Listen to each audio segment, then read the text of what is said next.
Hi, I'm Dr. Lynn Merck. I'm a clinical psychologist with Cincinnati Children's Hospital, and I'm the Director of Community Integrated Behavioral Health.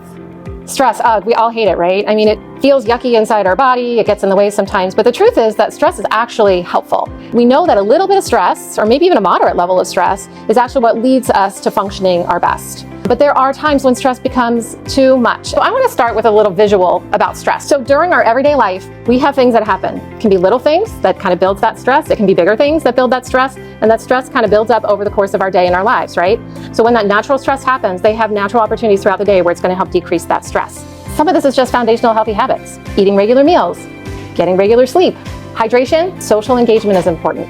Physical movement, being outdoors is really important, and then gratitude. So noticing positive things throughout the day. And those are things you can help your child with that are going to help decrease that stress throughout the day. So when maybe something big happens, because big things do happen, if we're kind of at that lower level, it's going to take a lot more before we get to that point where we're overflowing. But if the stress is building up throughout the day and we're not doing foundational things to decrease it, it could take just the smallest little thing that puts us over that edge. So ways that you can help your child manage their stress effectively is encourage open communication. Help them identify what's within and outside their control. Promote healthy routines. Teach relaxation techniques and other healthy coping, and model healthy coping strategies within yourself. I know when teens get older, they act like they don't want anything to do with you, but the truth is they value that connection with you.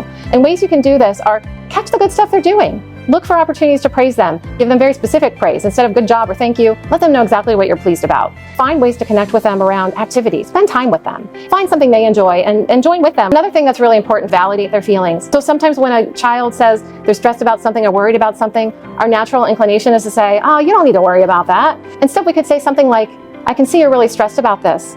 Let's talk together and see if we can figure out something that might help. And the other thing is to share some of your own experiences with stress. You encounter stress as an adult, your kids know it, I'm sure they observe it daily, right? Be open with them that, hey, you know what, I feel really stressed about whatever situation's coming up. And let them know some of the things that you've found that are helpful in terms of dealing with your own stress. When we have that foundational connection with our children, it makes it much easier to then start the conversation about stress. Some of the ways you can identify the signs of stress in your child is look for changes in mood, physical symptoms, withdrawal or avoidance, difficulty concentrating, and changes in their eating and sleeping habits. Partner with your child that we're going to work together to find the right people to help you best, just as we would for any medical condition. Another thing I encourage is exploring some local and national resources. Certainly I encourage you to check out the CincinnatiChildren's.org website. Our website has lots of information about mental health conditions and also ways to seek help. And also our partners in the community.